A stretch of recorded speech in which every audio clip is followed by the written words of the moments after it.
ঝড়ের তাণ্ডবে ক্ষতিগ্রস্তদের পাশে তৃণমূল নেতা রফিউল হোসেন খানের আর্থিক ও মানবিক সহায়তা।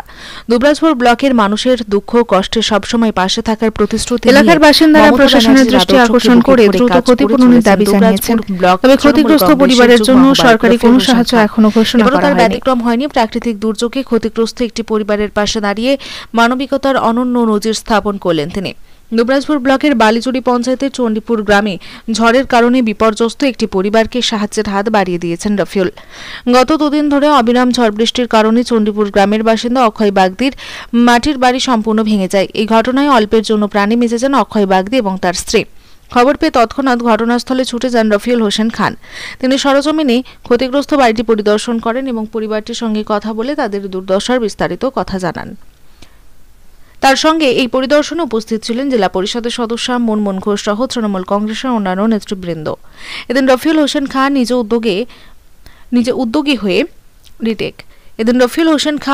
উদ্যোগী হয়ে ক্ষতিগ্রস্ত পরিবারের হাতে তুলে দেন নিত্য প্রয়োজনীয় সামগ্রী। এর মধ্যে ছিল চাল, ডাল, মুসুরি, তেল সহ অন্যান্য অত্যাবশ্যকীয় দ্রব্য। শুধু তাই নয়, তিনি পরিবারটিকে আর্থিক সহায়তাও প্রদান করেন যাতে তারা এই দুর্দিনে কিছুটা হলেও স্বস্তি পায়।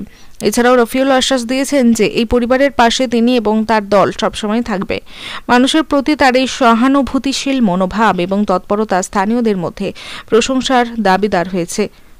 দুবরাজপুর ব্লকের এক প্রান্ত থেকে অন্য প্রান্তে ছুটে বেরিয়ে রফিউল হোসেন খান যে শুধু একজন নেতা নন এবং মানুষের সুখ দুঃখেরও সঙ্গী, তা আরও একবার প্রমাণ হলো। আমরা চণ্ডীপুর গ্রামে গেছিলাম, বালিজুড়ি পঞ্চায়েত। ওখানে আমাদের একটা কি বলা যায়, খুব গরিব মানুষ, খেটে খাওয়া মানুষ, তার বাড়িটা কালকে হঠাৎ করে পড়ে যায়। যাই হোক, আজকে গেছিলাম, যাওয়ার পর কিছু আর্থিক সাহায্য করলাম। যেভাবে আমরা মাননীয় মুখ্যমন্ত্রী মমতা বন্দ্যোপাধ্যায়, আপনারা দেখেছেন, সবসময় মানুষের হয়ে কাজ করছেন। তার সৈনিক হিসেবে আমাদের দায়িত্ব বা কর্তব্য সেটা আমরা যে পালন করেছি। তার বাড়িতে যে একটা তিরপল এবং আলু, চাল, ডাল, মুসুরি এগুলো দিয়ে এসেছি এবং তার সঙ্গে আর্থিক সাহায্য কিছু দিয়ে এসেছি।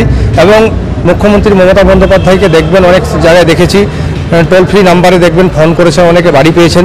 তারাও সে আশাবাদী যে আমরা ফোন করলে বাড়ি পাবো এবং সে আশ্বাস আমরা দিয়ে এসেছি যে আপনারা নিশ্চিন্ত থাকবেন, আমাদের সরকার আপনাদের পাশে আছে। আমরা তৃণমূল কংগ্রেসের সৈনিক হিসেবে আপনাদেরকে কথা দিয়ে যাচ্ছি, আপনাদের পাশে দল আছে, দল থাকবে এবং আপনারা আগামী দিন যেন এই ঘরটা ঠিকঠাক করতে পারেন তার জন্য আপনাদের পাশে দল থাকবে এবং আমরা সেটা করার সহযোগিতায় হাত বাড়িয়েছি এবং করার চেষ্টা করবো খুব তাড়াতাড়ির মধ্যে।